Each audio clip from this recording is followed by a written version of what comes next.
The Truck Series, the Cup Series, all head to Talladega this weekend for what is anticipated or expected to be one of the best races all year. We get you ready from a betting perspective next on the NASCAR Betting Preview Show.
Up, everybody. Welcome to the NASCAR Betting Preview Show. So excited to talk betting from Truck Series to the Cup Series this week. So welcome into everybody tuning in on YouTube. Thanks for joining us. You'll see Phil. You'll see myself on there. Thank you again to In Between Media for powering the broadcast. And you'll see through some of the descriptions below, Phil has a bread count right now of 2. He's got 7 to go. So we're going to keep tabs closely on that. As you can see him pulling a piece of bread there. And if you're tuning live on X Spaces, thanks for joining us. And a new audience tonight on the NASCAR Betting Preview Show Twitter account, or X's Spaces, whatever you want to call it, account. You'll be seeing us live on the video stream there. So we kind of got everything covered, and I'm really looking forward to diving in deep. And Phil's now enjoying his 3rd piece of bread. And if you remember what we talked about last week and the reason why Phil is eating bread this week, it's because Ryan Blaney,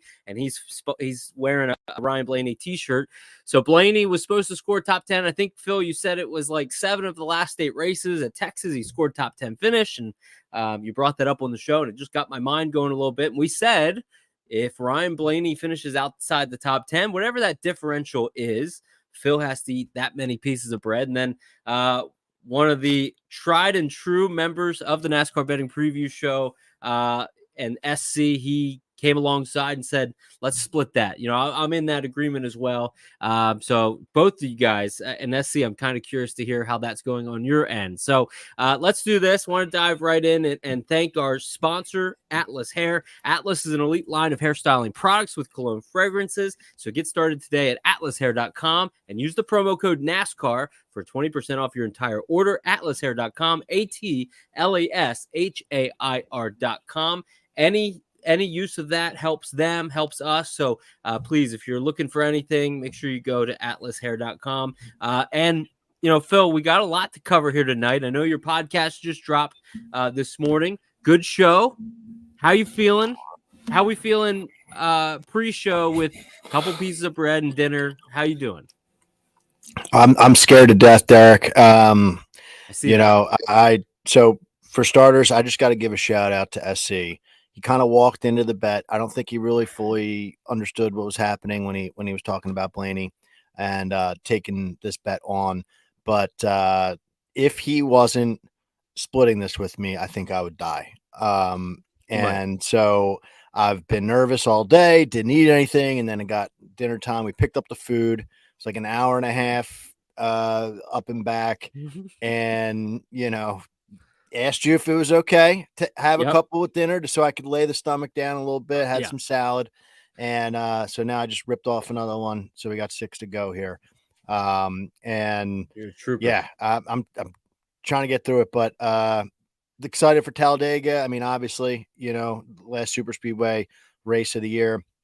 How could you not be excited for it? It's just one of those deals for me, like Talladega kind of signifies like fall.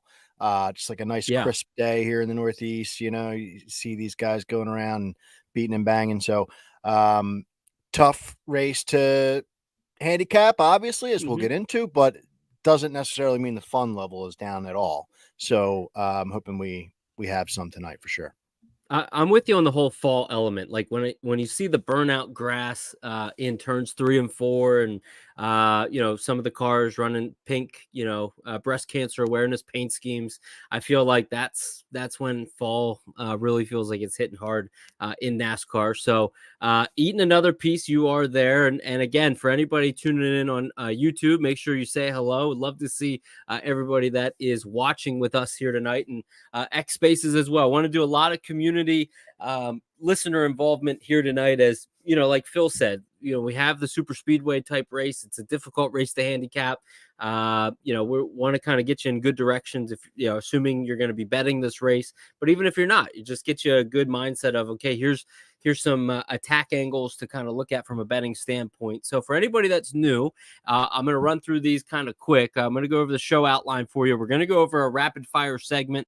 Phil and I are going to be doing that, and I'm going to be asking Phil a lot of the hard hitting questions. So if you have anything on Spaces or on YouTube, make sure you chime in, because we'll get them up there as well. I want to look at the odds board when we talk about Talladega, and I also want to maybe get any of Phil's thoughts from a championship or playoff thought process as well, as we are, going into 2 wild card races where it is Talladega, and then we close this round out next week at the Roval. When we talk about Talladega, it is a super speedway. It's the biggest race track in NASCAR. There's going to be 60 laps in the first stage, 60 in the second stage, and then 68 laps in that final and third stage. There's no practice, only qualifying, which will happen Saturday, 4:30 p.m. You'll be able to see that. Qualifying is the only time the Cup cars will be on track. Don't love that.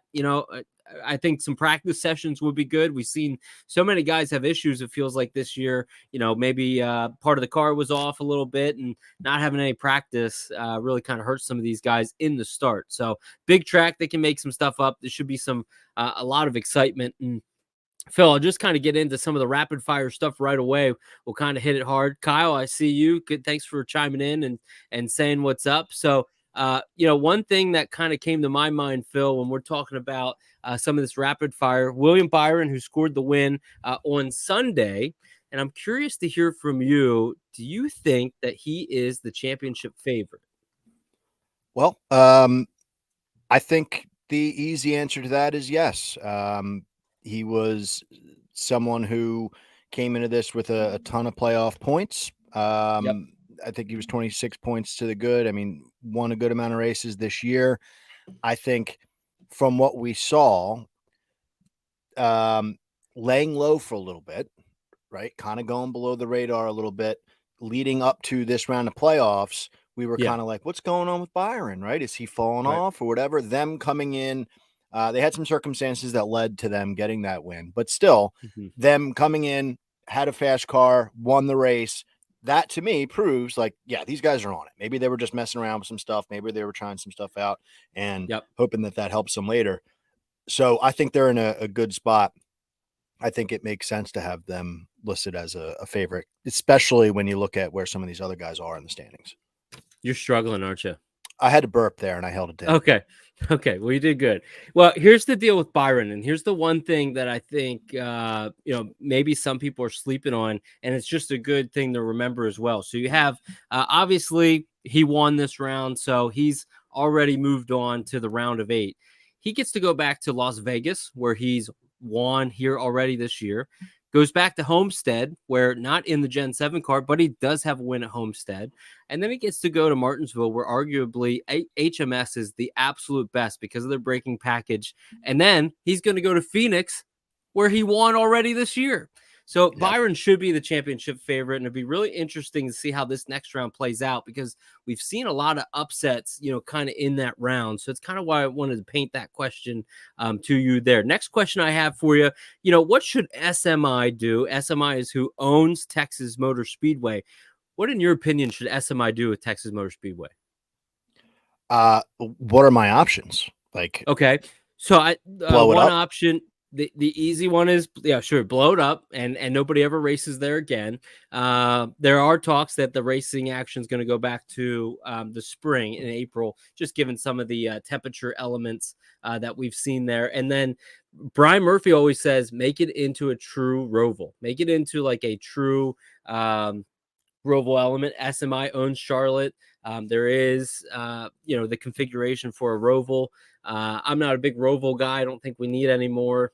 Not saying that we would have that in addition to the roval at Charlotte, but that's what Brian has said is a good idea. And then the super speedway element, adding it as what should have been Atlanta making Texas, and we have a high tire wear track in Atlanta. But those are your options: blow it up, roval, keep it as is, or a super speedway. Just chewing the bread here. You are. I'm trying to get myself in good position to shit out later. So I say from those options, I don't want another roval. I think whoever pointed that out last week, let's get rid of the roval altogether. I don't need another one. That's for sure. Sure. Yeah, I mean, I don't know. I didn't necessarily hate the racing the other day. I don't know what it was on Jeff Gluck's poll. I thought it was exactly what we thought it was going to be. And so as long as we're not going there twice, then I don't really see anything wrong with that. So I would either default to switching it to the springtime, like what was said earlier, but then we have some really shitty races in the spring as well. I'm thinking of the All-Star race that Larson dominated. So to me, maybe you just take it out of the playoffs and move it somewhere else. Doesn't necessarily, I don't really care. You have to be in Fort Worth. You have to be in that Texas market. Correct. I know that they're in Coda, but that still kind of feels like it's a temporary thing. So you have to be in Texas. And I see Seth saying blow it up. Yeah, I don't want to make it a super speedway. If Atlanta wasn't that, then I would be like, yeah, sure, let's give it a shot. Or if Atlanta was falling off the calendar or something like that, then I'd say, all right, that's fine. We can have our little mess around super speedway. But it's kind of just like one of those deals where it's a necessary evil, kind of feels like, because they need to be in that market, and there's not much you can do. The funny thing is there's a YouTuber out there, I think his name's Slap Shoes, does a lot of good stuff about the history of the sport. I know exactly. Yep. He has a video called the rise of the mile and a halves, and it's fascinating because it's just funny how fickle everything is, right? That they came up, that track was built because everyone was like, nah, forget about short tracks. Right. Or maybe it was called the death of the short track. And Texas was the poster child for that. So now we're talking about killing Texas. It's just, the ebbs and flows of life. So I would not do anything to it for now, even though I hate it. But I would just move it out of the playoffs. I think from what I've been able to hear, actually, I'll get to Jeff Gluck's was it a good race poll.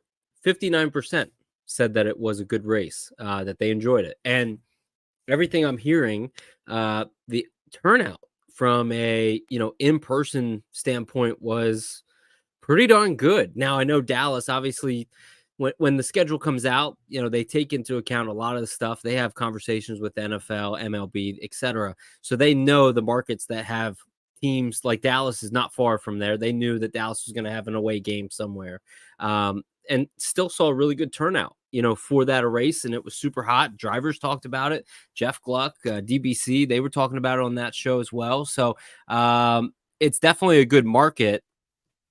Where I kind of go back and forth because, unfortunately, the market is great. The racing sucks. This car, a mile and a half, is awesome. And then you go to Texas, and it's like Larson and Bubba can't get within a foot and a half before, somebody spins out, and air. It's such an air sensitive thing. This is going to be very unpopular, I know, but I say make it into a speedway, just like Atlanta. Make it into a super speedway where it's like, hey, that's a draw of the Midwest, down south area where I'm going to go see something like that. Atlanta, being there in person, that track is wearing out. That's going to be a very interesting hybrid of a speedway meets intermediate. But I think you make the Texas Motor Speedway super speedway, in my opinion. which I think would be an interesting element. So we might have another conversation about that here in a second. But my next question to you is, talk of the town this week is Spire Motorsports, right? Spire and Trackhouse made an alliance buying a charter. Today, Spire buys KBM. So is Spire about to cook in 2024? No. In Oh, the Cup no. Series? In the Cup Series? Or I like think, as a yeah. company? Cup Series as a company, Truck Series, Cup Series, anything that has four wheels. Well, I guess it really depends on what your definition of cook is. And The kids are using that. yeah, I mean, but to me, that's like tearing it up. And I don't think Spire's going to tear it up. I think they are still, you need to, what's it? Crawl, walk, run. So they are crawling. Okay. Making all these purchases, I guess, would give you the ability to walk. So we got to see what they can do. I mean, you look at who their drivers are next year. Let's just assume it's Zane, it's Corey LaJoie, and it's Carson Hocevar. If he is doing that third car, that's an experimental team. Like Corey LaJoie is there because he's your flagship driver that you could got. Like he's that's the only reason he's there. And then you got two guys who are like rookies. They're not going to cook. I'm cheering for both of those guys, but they're not going to tear up the Cup Series. Now you got Spire taking over KBM in the Truck Series. I think they would have a potential to have a little bit more success, but KBM didn't do great this year. And so, I guess we'll talk a little bit more about it with the trucks. The hope would be that Chevy being the manufacturer, puts a little bit more dollars into them, and we'll see what they can do. But I think next year is the start of the walking for that organization. And running is still a few years away. Where are they getting their money from? I don't know the ownership group over at Spire. I don't know where that pipeline's coming from, because now you have a developmental program where you have a Truck Series. I mean, buying KBM and having that branding and that all the parts and pieces there is like elite. So now you already have that pipeline, and then you have the deal with Trackhouse, and now it's like, okay, the only thing missing is a partner in the Xfinity Series, which the Xfinity Series is about to get back to what it was back in 2003, 2004, where you had Roush, Hendrick, JRM now, and it's going to get to be pretty popular in that. So there's a lot of really good things coming about for all motorsports in the NASCAR sanctioning body. But right. I don't think that Spire cooking means they're going to have multiple cars in the playoffs. But I do think that if they're spending money to buy charters and acquire, elements like that, well, they got money now to be putting it towards new parts, new pieces, new cars. And that's something that we could look out for. Not Spire related, but something I thought about last night as I was laying in bed trying to think of rapid fire things. Name me a driver next year in 2024 that is going to be an absolute bitch to handicap. One driver. Who is it? Carson Hocevar. No. This year was Chris Buescher. Kind of came out of nowhere. We knew he was good, but then tore it up. Eric Jones is my guy. I feel like Eric Jones and the speed that Legacy is showing right now, and I know they're going to a whole new make, but it doesn't really matter. All the cars are virtually the same, given some of their aero, data that everything comes across with Ford, Chevy, and Toyota. Eric Jones, when we look at some of his statistics from 2023, we're going to write him off and be like, was no good here, has a bad finish here. He could go out and be a sleeper and a surprise in 2024. So I know that was like a throw question there for you. I know you're a big Hocevar guy, so I get your comment there about Hocevar. But now that you thought about it for a minute, is there anybody that's like, this guy is going to be a surprise in 2024? Well, I'll comment on Eric Jones. I think Jones, we're going to know pretty early in the season, like if they've got it because of the Toyota situation. Because when you look at Eric Jones's stats, right, you go back, track history, all that, you have to kind of look at it and like, oh, well, he was great here, but that was with JGR, that was with Toyota. Okay. If he starts showing signs of life, Oh yeah, He had signs of life this year at racetracks where, we wrote him off this year. And, next year you can kind of see he could be on like a Bubba Wallace sure. trajectory with Toyota. So I think you'll know kind of first quarter of the season if he's somebody that we can care about. I Yeah, think my answer was Carson Hocevar, assuming that he's in yeah. the ride, because you see what he's done this year so far in the Cup Series. Like, Oh, it's incredible. it's crazy. So he's going to drive you nuts because you're like, oh, look what he Yeah, did last year. And, yeah. they're supposed to be good this year and he's got growing pains. So he's going to be difficult to deal with, I think, for sure. That was a bonus question for you. So before you take a bite here, and again, appreciate everybody watching it on YouTube, listening on X Spaces, through the Periscope on NASCAR Betting Preview Show Twitter account, and also on podcast form on the NASCAR Betting Preview Show podcast, Apple, Spotify, wherever you get your podcast. Sammy Smith to JRM in 2024. We've seen this time and time again, where a guy, younger driver, a lot of money, gets signed with JRM. We just saw it with Brandon Jones here last year. Your thoughts on Sammy Smith to JRM?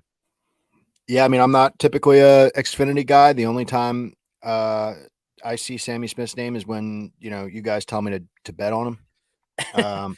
So I Not don't. often for me.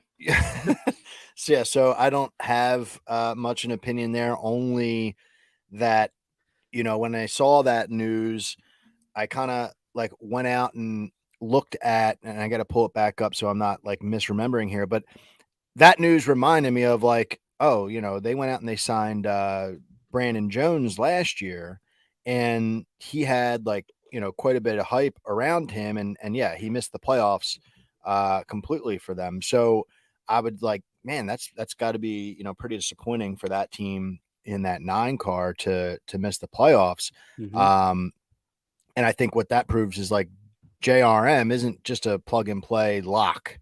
And so my hope is that they've done their due diligence with Sammy Smith and they feel like Yep. he can take that team and continue what Josh Berry has done for the collective group of years here. But yeah, I don't really have a take on Sammy Smith. He's not really on my radar because I don't touch on Xfinity very often, if at all. So I guess it's more so to me looking at it from the JRM standpoint, like, Yeah. it's not a plug and play. There's clearly parity in that series, and you got to hope that he's able to fill that void. So we'll see. I mean, he's 6th right now in the playoff hunt. I can see, Yep. Yep. and he's 18 points to the good. So you move him over to a really solid ride. I think that could be a good decision. Yeah, it'll be interesting to see. Again, here's another guy going from JGR to JRM. So that'll be an interesting transition there. Let's go into our next question because this kind of ties into JRM and sign-in drivers. Noah Gragson. We haven't seen him in a few weeks. Obviously, he was let go from Legacy back around the Michigan race weekend. Where will Noah Gragson end up starting next season? Because we're starting to see seats get filled, and there have yet to be some announcements. Colleague has a few. I was looking at the 2024 list. We don't know what Allmendinger is going to do. We know Daniel Hemrick is going to be in the 31. So what happens with Gragson next year, in your opinion? Man, now we're getting into some serious silly season stuff. I want to just go on record. Like I had a full, what do we call it? The rant that I do on the podcast every now. Phil's fired up. I had a Phil's fired up a while back about the Noah Gragson situation, and the fact that we're sitting here talking about it just makes my blood boil. And that was well said, but I will say that again. That was well said. Yeah, how you did that. You did a good job. Yeah, because it's obviously a tricky situation with him, but the fact that he's looking for a ride right now is just crazy to me. So I think at this point in time, he's either going to get a true shitbox because he's just desperate. He worked so hard to get to the Cup Series and he doesn't want to leave it. Or, like I said, I don't know the landscape of Xfinity very well, but I think that there's a world in which Truck Series ride at this new Spire Motorsports opens up.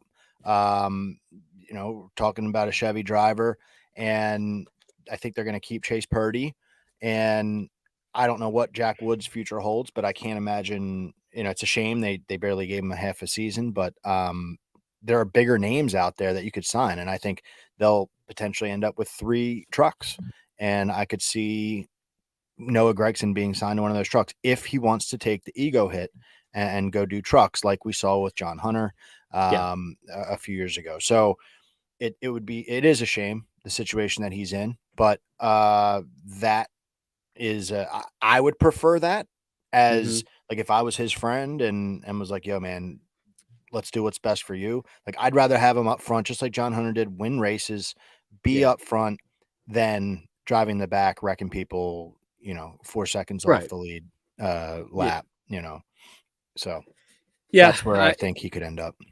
It'll be interesting. I think the colleague thing is definitely something to keep an eye on. I know there are ties there. He did drive for colleague last year in the Cup Series at times, and there are good relationships there. I think that would be a good group for him to be affiliated with. I really hope it's the Cup Series.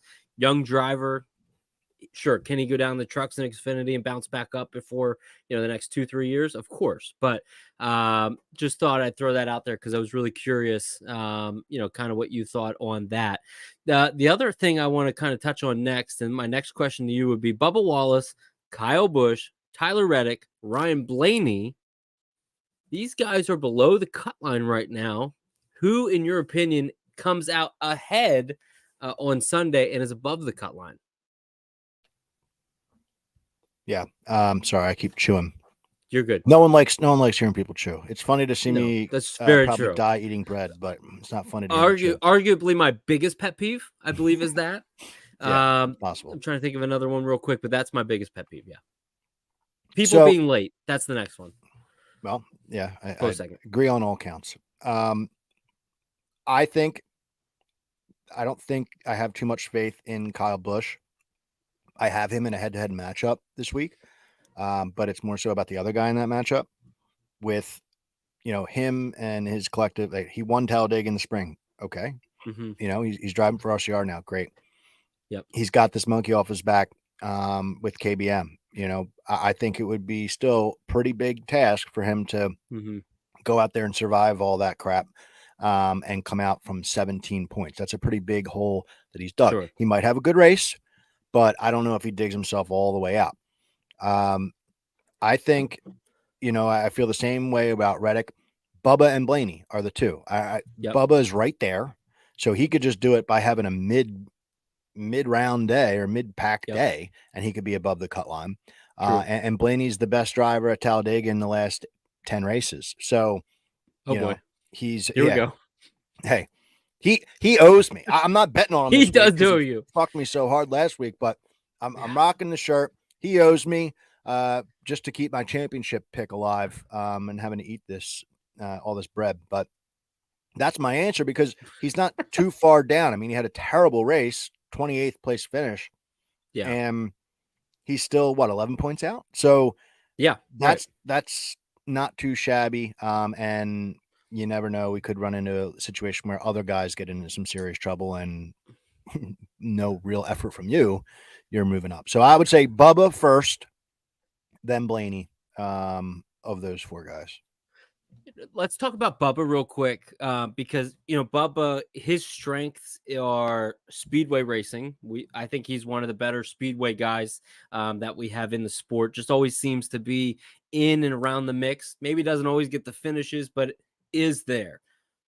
But when it comes to a road course, we know Bubba, that is his weakness. And he's come out and publicly said, I struggle here. This is where I struggle the most. How does a guy like that race on Sunday, this Sunday at Talladega, knowing this is my strength, this is a wild card? Do you think he plays it a little easy in that first and second stage and then kind of works his way up to the front because we know the Toyotas are fast anyways? What is your opinion there? Because does that go into your handicapping process? This is a betting podcast. So does that go into your betting philosophy when you're like, okay, I'm going to look at a guy maybe in a position like that? Because most of the guys, most of the field is not in the playoffs. So their focus is win on Sunday. But then there's 12 guys right now that are make the championship, win on Sunday. Two different jobs. Yeah. So for me, if I was on that team, if I was his crew chief, my message would Yeah. be, and so I'm going to assume that this is what the message is, and that's how I'm betting him, just to give you the heads up. But Big Ross just said it perfectly. You got to get stage points at Talladega, and the message is, you're good here. You're better than most here. Let's run your race. Let's go out. No pressure, because you're already playing with house money in most people's eyes. You made it to the round of 12. Not a lot of people thought you could do that outside of the gambling community. Yep. And you're playing with house money, and you're at a racetrack that you feel, at a track that makes most people uncomfortable, you are probably on the better side of that spectrum, where you've won here, you know what you're doing, you've had some success. So run your race, get some stage points. And if you don't finish the race, if something happens to you, great. You know what we'll do? I got your back at the Roval. It's your best road course, by the way. We will do crazy strategy to try to put you in the best position to make it on to the next round. And if you do perform really well at this race, then all it is just holding serve at a racetrack where, like I said, of all the road courses, he's statistically the best. So I think they're in a good mental situation here, of like, it's house money. You're good here. Run your race. Let's collect stage points. I think that race is going to play out pretty single file for a while. And, that gives those guys the opportunity that want to be up front and win stage points. They can do that. So that's where I see Bubba this weekend, and makes me fine throwing some money down on him in, any sort of way that somebody's interested in. Yeah, it's a good point there. And we're talking about a guy here, Kyle Larson. I saw his name come up from Kyle. You're going to love this question. When I wrote this down, I was excited about this. Better finish on Sunday, Kyle Larson or Harrison Burton? Oh, man. I do love that question. Yeah. Harrison Burton is just absolute. Like, we're going to rip on Kyle Larson in a second here because of his inability to do anything on super speedways, but it's truly unbelievable what Harrison Burton has done. Like, he's really bad, and every time we've gone to super speedway so far this year, we've said, like, hey, have no fear. He's going to be up front for a little bit. He's going to scare you a little bit, and then he's going to fall apart. And his finishes this season are 26, 36, and 28. So I don't think he's, Kyle's worst finish was 33rd. That was at Talladega. So it's a funny question. They should be putting him in that head-to-head instead of who they have him up against, because that would be much more entertaining. Yeah. But I do think Kyle, doesn't finish the race very well, but I think he still beats Harrison Burton, because I can't trust him at all.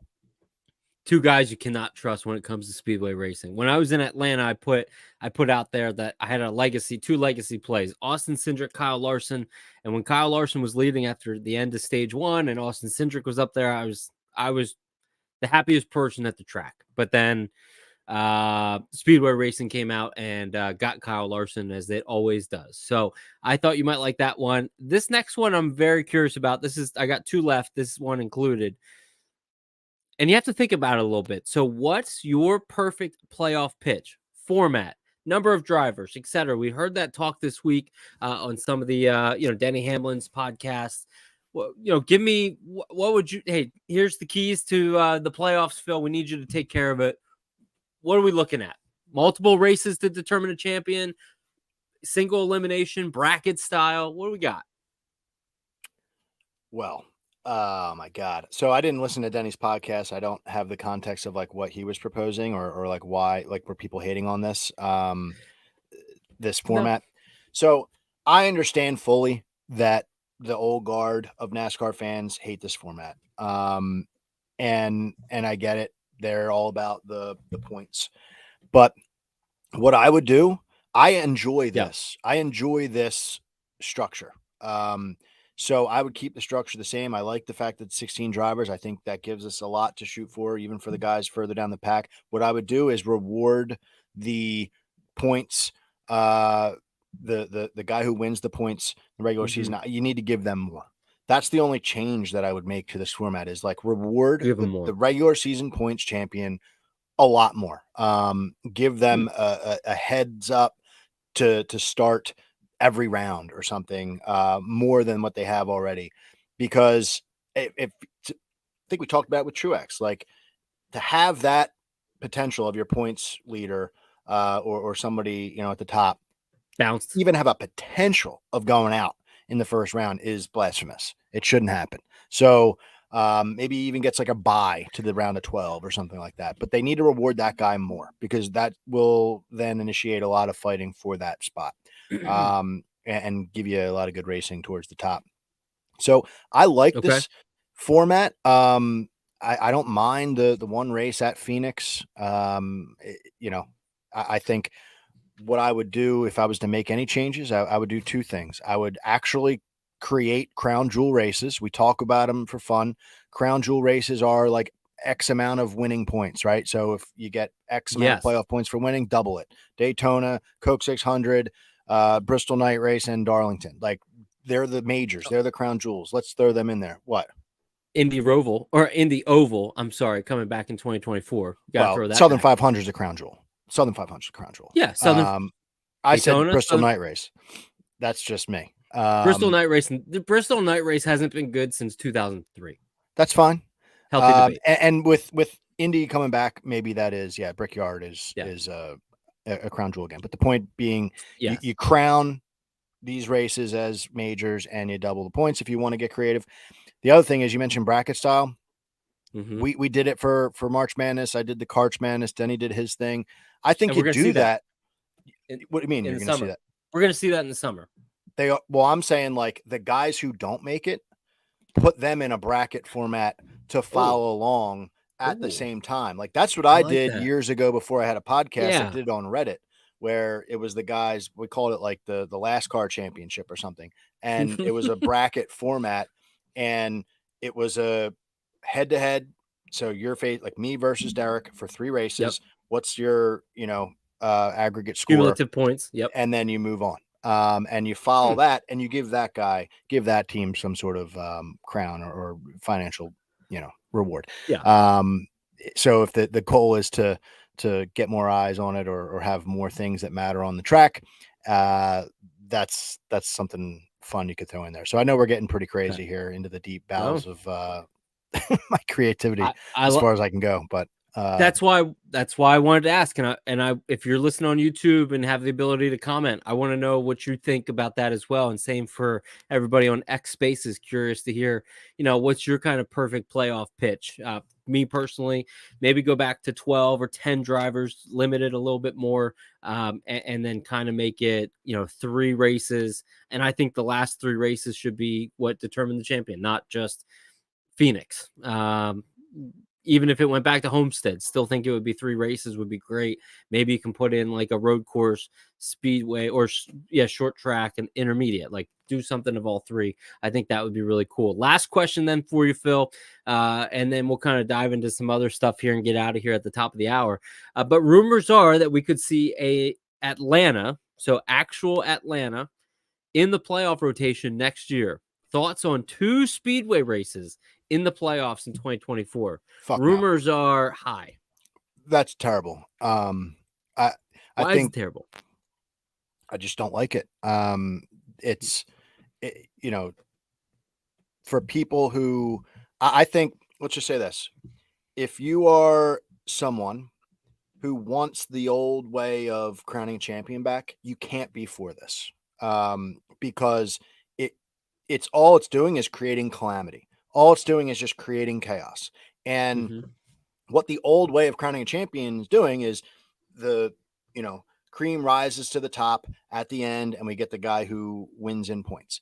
To throw this in there, like I'm fine with Talladega. One big wild card race through the whole playoffs. I'm fine with that because it is what it is. It's Talladega, number 1. It's one of the most prestigious racetracks they have.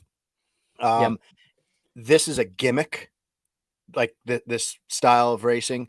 It's entertaining for the fans, and that's why it's earlier in the season. To have playoff championship jobs, careers based off of multiple super speedways in the playoffs, not for it. I think you need to go with the tracks that make the most sense. I think, a mile and a halfs make the most sense of being in the playoff format. There's a good chunk of them. And that's why, mile and a halfs for years haven't been that entertaining, but at the end of the day, like that's what the majority of the racetracks are in the schedule. Yeah. So you got to have a good representation of like what your calendar looks like, your schedule looks like in your playoff format. And I think that would be gimmicky. That would be a shame. And you're saying that it seems like that's leaning that way. Yeah, there's talks about it. I'm assuming talks about it only because Texas would fall out. Texas might have 2 dates. Okay, now we're going. No. That's truth. There could be 2 dates with Texas. I mean, something has to happen when you lose Auto Club, and you might not have Montreal, which was going to be the fill-in. I know Iowa's being talked about right now. The Olympics next year are throwing a major wrench into so much of the scheduling elements as well, where we could be seeing, remember how it was a couple years ago where we'd had 3-4 weeks off, in the year, like 2008, 2010. We could see multiple weeks off. We could see races be weekday. We could see double headers, like we saw at Pocono a few years ago. Like, it's all kind of out there. Like, there's a lot of different options from everything I'm hearing. So nothing's concrete, but at the same time, Texas just had the hottest race they've ever had, and they had a really good turnout. And SMI is known for doing wild and crazy things. So we know we're not going to have a dirt race. That could be in the play as well. I don't know. It's going to be it's going to be interesting. But the playoff element, we know we're going to be at Phoenix for the championship. That's all we really know at this point. Daytona, the Clash, and Phoenix are all we know. And the Coke 600 on May 26th. Oh, it's my birthday. That's it. All right. Oh, look at that. Kyle, You get a double header. All right, we're getting together. Well, we're going to get together that day. That'll be fun. Okay, we'll do that. Bookmark that. I need somebody to be like my calendar person. Bookmark that. Send me a reminder. Okay, so then that then we'll conclude that. A couple things here I see from the comments. Kyle Robert, he's saying bring back North Wilkesboro. They are. I think that's going to be an actual race, if not obviously the All-Star. They put too much money into that, and the state just gave SMI, I think it was like $40 million in Carolina. So they're going to be doing more renovations and making that pop. I was with the tech guy of SMI when I was in Atlanta, and he said all the stuff they're doing there, from Wi-Fi technology, getting it to be state-of-the-art, is insane. So there's so much money and investment going there. So Kyle, hopefully you can make it to North Wilkesboro next year, because there will definitely be a race there in some capacity. And then Chris, always appreciate your support, man. You say you would take Atlanta over Talladega. I get that. The Atlanta race in July was, better, and it was better. I will say, I think that was shaping up to be. It's kind of hard because there was rain pending, so the drivers were up on it. So it wasn't like anybody could sit back. So we saw probably a better race than what we would have if it was like, clear skies. But I think Atlanta in the playoffs, I'm with you. I don't think I need to see 2 speedway races, not in this package. You just can't go anywhere. Guys get too wide, and it's like, that's it. It's, 2 by 2. So I'm with you on that. Any last thoughts with any of that, Phil? I like that comment. I didn't think of like removing Talladega and putting Atlanta in. My whole hang up was I don't want 2 super speedways, but if the replacement is Atlanta, which, we'll probably get to our data set here in a second when we start talking picks, but I don't see it as a true super speedway. And that could be fine to just have one of them in there. So I don't hate that comment from Chris. So let's do this. So that'll conclude the rapid fire segment. And you're probably wondering, hey, rapid fire, and it went like 40 minutes. That's not rapid. No shit. It's not rapid. It's Talladega week, and, it's just Phil and I. So not not much we can talk about from a betting perspective other than really outrights. We're not going to go through like we typically have. And I think, the community, and Phil, you even said this to me before we hit record, the community is at a place now where everybody has gotten smarter. The books have adjusted to our strengths as a community and the information that's out there. I mean, our shows for a speedway race are a little bit lower because it is there's a limited edge. There's nobody that can really definitively say I have an edge when it comes to speedway racing because name 15 car, what's his name, JJ Yeley could go out and win this thing like just by surviving. So there is no edge when it comes to speedway betting, but it's still a product of what are trends. You talk about your trends all the time. So let's do a draft. I want to do a draft. Let's do this to the top of the hour. We got 15 minutes. You down for a draft? Want to do something like that? Yeah. I mean, do you want me to throw any picks out there that I like, or do we just talk about it when they come up on the draft?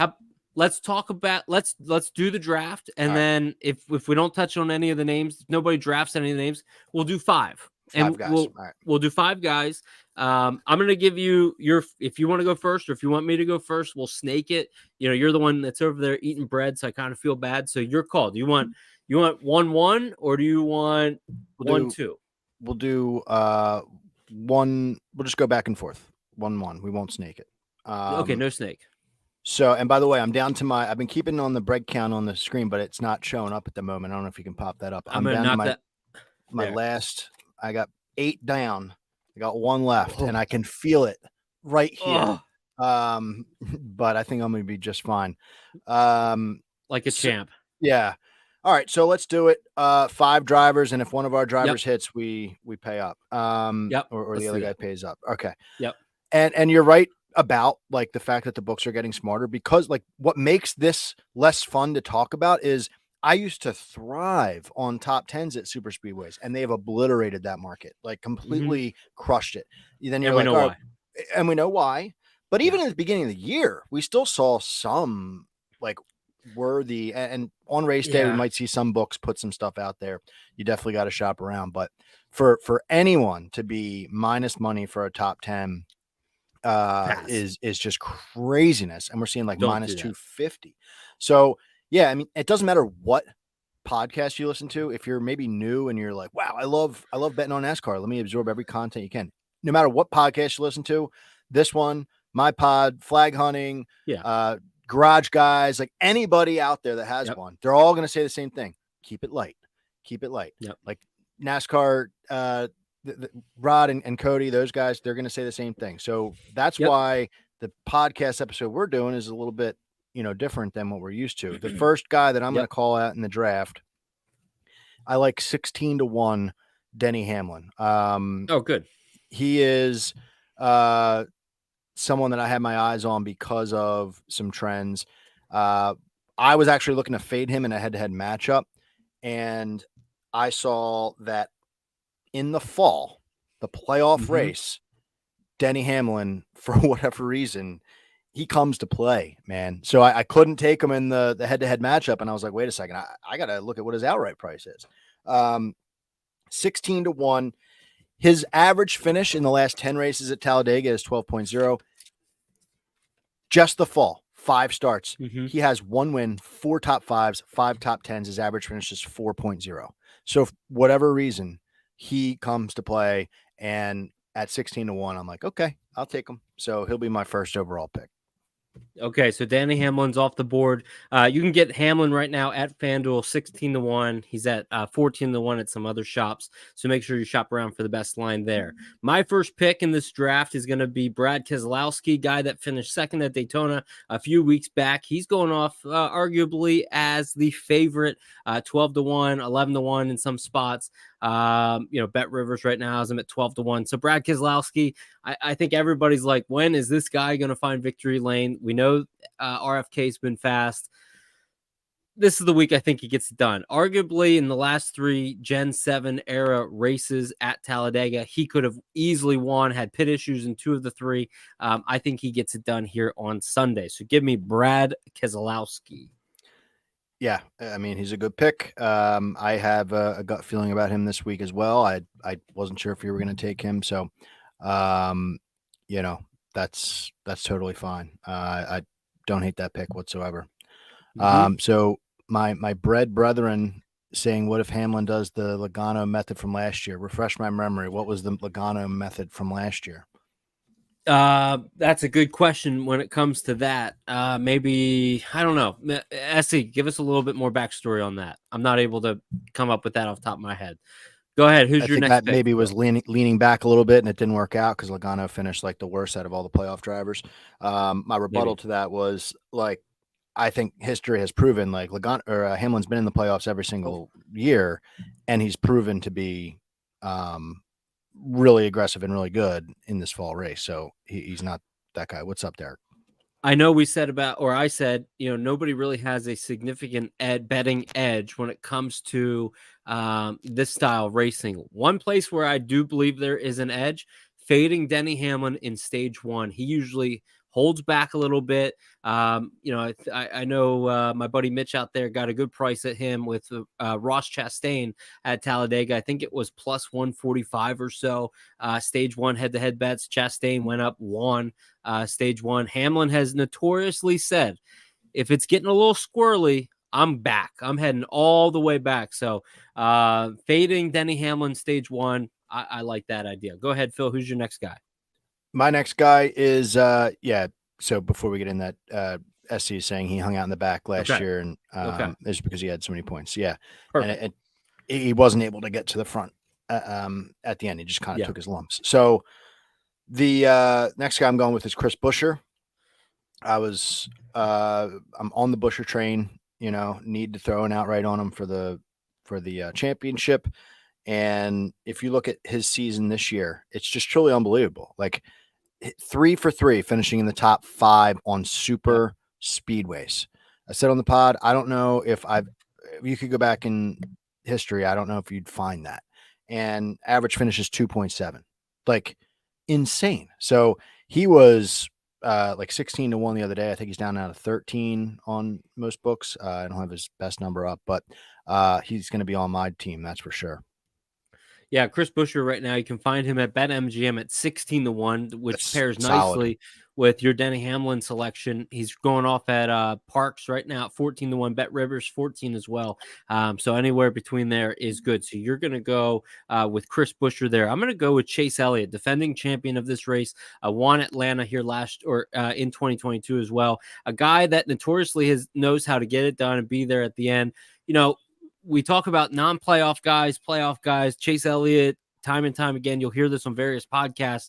He is in a championship battle. It is the owner's points, which pays the teams wherever those cars finish. They're doing something similar in that. Doesn't get talked about enough. I wish it did. But Chase Elliott battling in that as well. So I'm going to get Chase Elliott. Right now, you can get him 14 to 1 across the board. So give me Chase Elliott, a guy that has multiple wins. I think it's 3 or 4 to be exact on super speedway type races. Chase Elliott goes with Brad Keselowski on my team. Don't hate that. That's a good sneaky pick. I think he's being, overlooked by a lot of folks. So Agreed. For those reasons that you mentioned, it's keeping him in mind. Yep. All right. Well, I think it's only fitting that with the last piece of bread that I'm able to eat here, my 9th piece of bread, and the shirt that I'm wearing, the guy that put me in this spot by screwing up last week a million different ways, Ryan Blaney. He is who I'm going with here to be my third pick. He popped off as a favorite on most books, and the reason for that is because at Talladega, he's the best driver in the field. He's got 2 wins in his last 10 races, 2 wins, 4 top 5s. He's 5 for 50% hit rate for top 10, 8 for 10 top 15 finishes, best average finish, best driver rating by a mile at this racetrack. So Ryan Blaney, now he's in a spot where, I was so confident that he was going to perform well, finish in the top 10 last week, and he wouldn't need to push it here. Now he does. He's got the ability, kind of like what we're saying about Bubba. He knows what he needs to do. So Blaney, I think, is 12 to 1 as the best number you can find him at. I don't necessarily want to take that like from a gambling standpoint, but for my team, I'll take them. So okay, so you're cheers to gonna go Ryan Ryan Blaney. Blaney. Cheers to Ryan Blaney. You're rocking the Ryan Blaney Wood Brothers t-shirt, eating your final piece of bread in honor of Blaney finishing outside the top 10 at Texas. So you're doubling down there. I'm going to go with a guy that is, let me say the pricing too for Blaney currently for him, because I think it is something to note. He's going to across the board right now, 12-1. FanDuel has him hanging an 11-1 out there, but 12-1 across the board is where you can find him. 12-1, 12 car. Maybe there's some, there's something there. Maybe you never know. I'm going to go with the guy, one of the more aggressive drivers in the sport. And right now you can find him at BetMGM at 25-1. Ross Chastain. Chastain won Talladega here back in the spring. And he was up, I believe he was up towards the front. What the thing I hated about the race in the spring of 2023 was him and Kyle Busch. They had like the same paint schemes. One was, he was in the Moose car, and Kyle was in the McLaren's Grills car. They looked identical. I think Ross Chastain finds his way back to victory lane. 25-1. Love that price. You can also grab him at 20-1 on DraftKings and FanDuel. So give me a guy, and Caesars as well. So give me a guy that's going to be aggressive on Sunday, and Ross Chastain. I don't hate that. I'll use this. I mean, I think your team's shaping up pretty solid here. I will use this opportunity to call out on the podcast this week, like my strategy. I'm calling it the shotgun unit, where you're taking guys who are below 20-1 and below. If you can find guys like that, you're calling out Ross at 25-1. That is a ridiculous number for him. He's as low as 20-1. So I like calling out a bunch of guys in that from 20 below, and you spent 1/10 of your unit, whatever your unit is, whether it's $10, $100, $1,000, whatever. And that way you have 10 guys in the fight that if any of them hit, you win at least double your unit. And sometimes even better. So Ross is part of my crew there, and that's a good pick. Now we're kind of dipping down. I mean, we could easily just like go down the list and call out guys down, but I'm going to call out somebody who is also on that shotgun unit play. He's 30-1 on the book that I saw. Who do you think I'm saying? No, I shouldn't say out loud because I might take him. So go ahead. Okay, I'm gonna protect myself. You should protect yourself because I was trying to trick you. Eric Jones is available at 30-1, and he's someone. That was my next pick. It was okay. That was my next pick. You talk about aggression and just a situation where he can go out and just be free. You mentioned him earlier, in a way like next year is going to be good. This is a racetrack that he's performed well at. He's got the second best average finish in the last 10 races at Talladega. He's got 7 top 10s in the last 10 races. That's the most in NASCAR. So he'll be in the hunt. He puts you in the race at the end, right? So if you're 7 of 10 in the top 10, that final restart, he's there and he gives you a dog in the fight. So I like him as my fourth pick there. I can get you a 30-1 on him at BetMGM, 28-1 on FanDuel, and 25-1 on DraftKings. Eric Jones, that is, which is on your team. I took him for 30-1 last night, so I love that. I didn't think I was going to get both of them. You obviously took Jones, so Joey Logano is going to be the selection that I go with. Joey Logano. I'm going to say him. It's going to be interesting when it comes to, we talk about aggressive drivers, Big Ross. I put something up there that Big Ross said, and I quickly pulled it down because he said Penske always is fast at super speedways. And I was like, crap, I do want to grab Logano. You might grab somebody else that's a teammate. So Joey Logano, 22 car. I always look at the crew chief. I always look at the spotter driver relationship. That's how I like to kind of go about betting some of these speedway, and that communication there, some of the best. So give me Logano to kind of, be a good player on my team. So this is your last pick. Currently you have Hamlin, Busher, Blaney, Jones. Who's the last guy on your team? Yeah, it's tough. I will. So, by the way, I passed on Logano to take Jones. So it's good to know, like, you were going to take Jones. So we weren't going to get both those guys.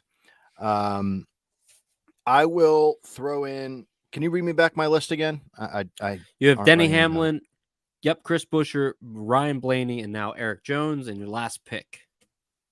Okay. Yeah, I'll go with the guy who's a little bit more outside the beaten trail. As far as like his Talladega, I know I've been talking about track history a little bit here. His Talladega track history isn't phenomenal. In 9 races, he only has 1 top 5, 3 top 10s. But this season, through 3 races, again, I'm not counting Atlanta, 3 races, he's second in average finish, 8.0, behind Chris Buescher. He's got 1 top 5, 2 top 10s, and 3 top 15s. We're talking about Alex Bowman. I needed a Chevy driver in my camp, and he's 25-1. He's one of those guys, part of my shotgun unit further down. Big hitter if he hits this race for you. You already took Chase. Yep. SC called him out. Is Chase the best super speedway driver at Hendrick? I would say yes. And yes. Yeah. I think Bowman is my next best option, even though Byron is further up on the odds board. You would say Bowman is better than Byron? I will say that for this week. Yes. I will not agree with that because my pick is Byron. Okay. So closing it out with 2 HMS guys. Before I get to William Byron's odds there, you said you're going to go Alex Bowman with your final pick. And right now, Bowman's going off the board at 30-1 on FanDuel, 28-1 on DraftKings, and 25-1 on BetMGM. I think Byron is a better super speedway racer. And here's why I'm going with Byron. He won last week. So, like, he doesn't have to play conservative. He doesn't have to play it safe. He gets to just go out, and if he wins it, great. It helps, keep one of those competitors down. If he crashes, no big deal. He's still moving on, and they're getting that. They're cleaning right now in the HMS shop. They're putting the wax on, that Vegas car, getting it ready. So he gets to go out, no stress, as everybody's heart rate's going like crazy. And he's just like, guys, we can go 3 wide. We're good here. What's up? So give me Byron to close out. So you went Hamlin, Buescher, Blaney, Jones, Bowman. I went Brad Keselowski, Chase Elliott, Ross Chastain, Joey Logano, and William Byron. So I was just going to say, what are you guys' thoughts as we say goodbye here in just a minute? What do you guys think, SC? I think you're complimenting the team, so I appreciate that. And Big Ross, you and we're locked in, Big Ross, whether it's Wednesday night show or whether it's in Chris's pre-race poll. Again, you and I are locked in. So I like that. So Phil, always a fun thing to do there. Anybody else that we didn't talk about that maybe you wanted to give a quick tidbit to that you felt was worthwhile? So I think it's worth calling out some bets that I'm on. And I don't think I'm alone in this. I think I haven't listened to anybody else's show yet, but I would imagine that this is going to be called out a few different times. 2 guys to fade in head-to-head matchup. Sometimes on super speedways, that's the way to look at it. I know it's a crapshoot. I like doing head-to-heads on super speedways. I know our counterpart, Mark, who isn't here tonight, doesn't, but have had a lot of success this year doing it. And fading Kyle Larson is successful in head-to-head matchups usually. So we mentioned how, Harrison Burton would be a good head-to-head matchup to see that play out. You're getting Kyle Busch on a couple different sports books. Kyle's minus 120 over Larson. And this is a situation where, it's all about the guy we're fading. Kyle has 1 top 10 in 8 races at Talladega. He's got 1 top 20 on the 3 super speedway races so far this year. BJ McLeod has a better average finish than him in 2023 on 3 super speedway races. So that's just ridiculous. Wild. Kyle Busch in RCR equipment, 1 win, 2 top 10s. He's 3 for 3, finishing in the top 20. I think finishing in the top 20 wins him this head-to-head matchup. And in the last 10 at Talladega, he's got 3 top 10s, 6 top 20s. So like I said, you kind of expand your threshold a little bit for what you consider good on these super speedways, and a top 20 in this head-to-head matchup, I think, can get it done.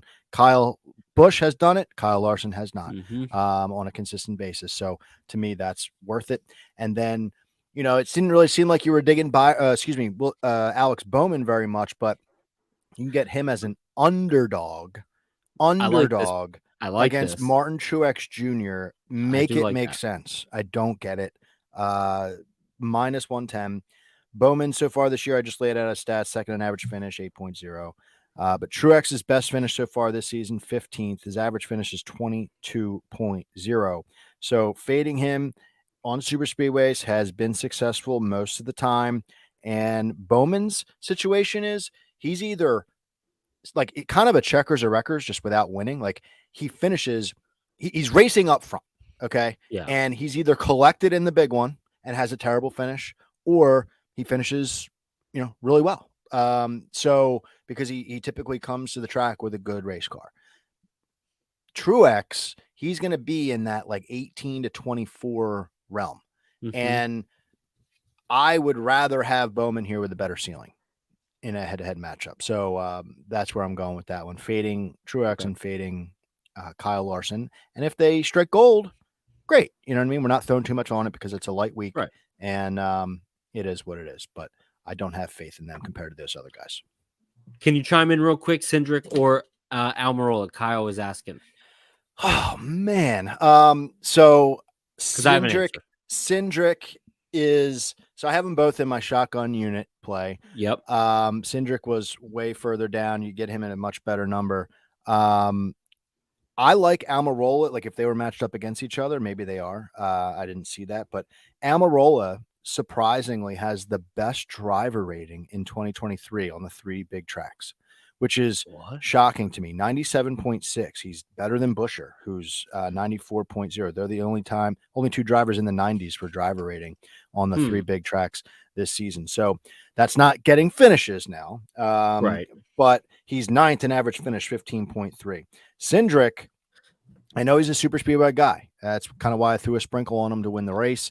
And if he's going to do anything, Penske's got that love of this style of racing, but he just hasn't given me anything to trust him with this season. So in, really any category, you look at his finishes so far this season, Austin Cindric on super speedways, where's he at? 3 races, nothing inside the top 20. So it's pretty brutal. So I'll go with Almirola in that. If it is a head-to-head matchup, I'd rather take Almirola. And the odds say the same thing. Like they have him listed much shorter.